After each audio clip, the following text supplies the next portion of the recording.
Frozen shoulder, also known as adhesive capsulitis, is a condition that causes pain and stiffness in the shoulder joint.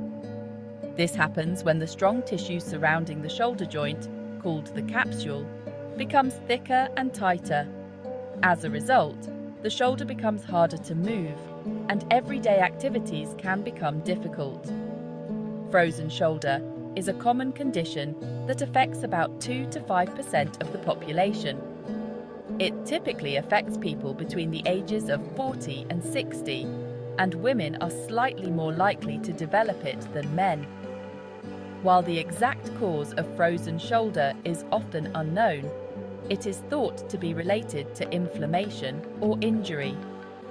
It can also be a complication of other medical conditions, such as diabetes or stroke. Understanding the causes, symptoms, and treatment options for frozen shoulder can help individuals manage the condition effectively and regain mobility in their shoulder joint.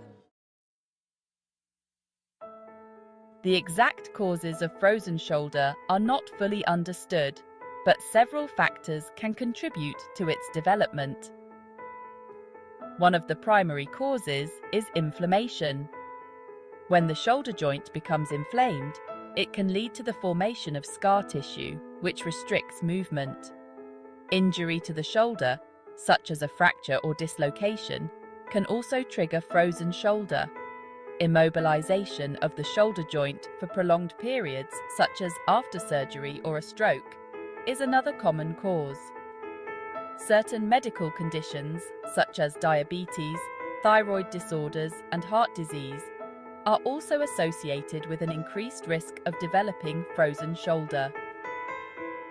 While these factors can increase the likelihood of developing frozen shoulder, it's important to note that in some cases, the exact cause remains unknown.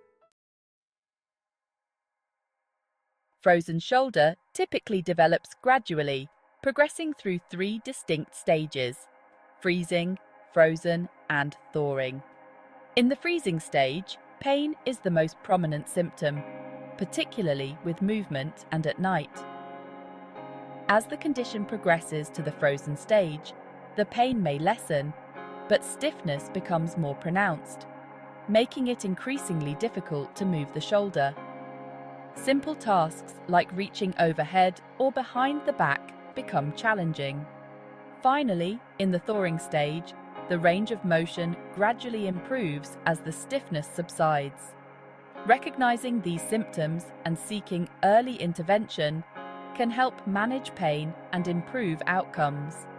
If you experience persistent shoulder pain and stiffness, it's essential to consult with a healthcare professional for an accurate diagnosis and appropriate treatment.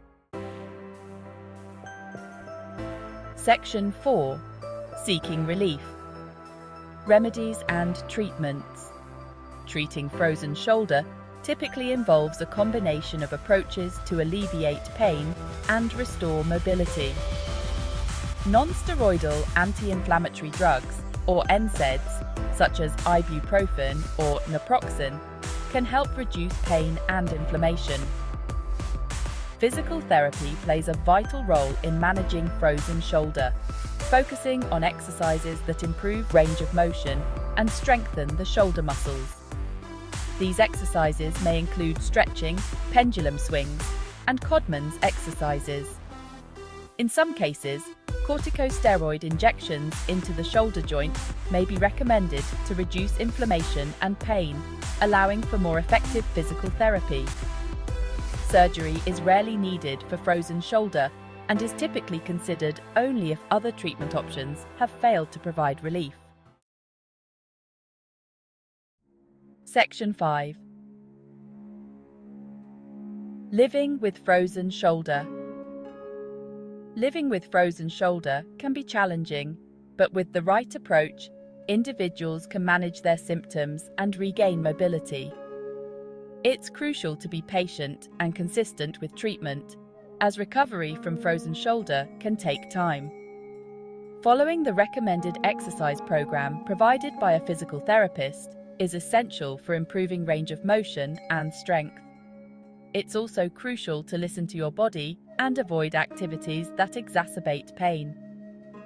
Maintaining a healthy lifestyle through regular exercise, a balanced diet, and stress management techniques can contribute to overall well-being and aid in the recovery process.